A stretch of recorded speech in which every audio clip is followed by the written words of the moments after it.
So guys, দেখো এটা হলো আমার ইন্ডিপেন্ডেন্স ডে ডিনার। দেখো এখানে হচ্ছে নুন, এখানে হচ্ছে আলু ভর্তা, এখানে হচ্ছে বেঙ্গন ফ্রাই, এখানে হচ্ছে পিজু, আর এখানে হচ্ছে এই যে একটুখানি ছোট্ট ছোট্ট আর কি ইলিশ মাছটা খুব ভালোই হয়েছে। অনেক আমি কড়া ফ্রাই করে ফেলেছি। ওরে বাবারে কি গরম! এই দেখো একটুখানি ছোট ছোট ডিম দেওয়া ইলিশগুলো হয় না, ওইগুলো একদম উফ। ইলিশ মাছের ডিম দিয়ে একটুখানি নুন নেবে, আর এই দেখো লঙ্কা ফাটানোর আওয়াজ দেখেছো? তোমাদের বলছি গাইস, দেখো পুরো জিভে জল চলে আসছে।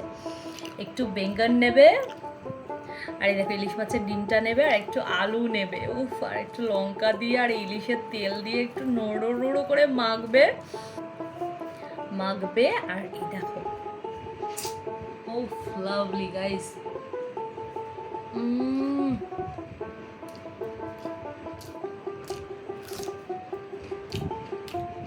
Super super. দেখো মাছটা একটু কড়া ফ্রাই হয়েছে, বাট মাছটা ভালো। আর এরকম পিসেস লঙ্কা দিয়ে দিয়ে খেতেই পারো, দারুণ লাগছে খেতে।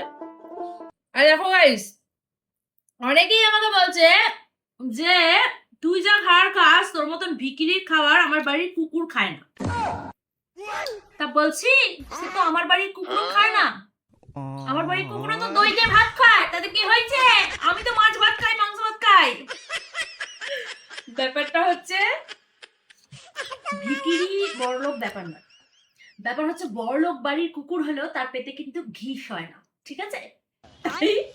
সবাই যে খেতে পারে এমন নয়, অনেকে খেয়ে হেগে ছাড়ায়, বুঝছো? আমি কি হজম করতে পারি, এটা আবার উপরালার বরকত। আর কি বলে, ও সরি, আবার বরকত বলে ফেলেছি, আবার লোক রেগে যাবে। উপরালার আশীর্বাদ।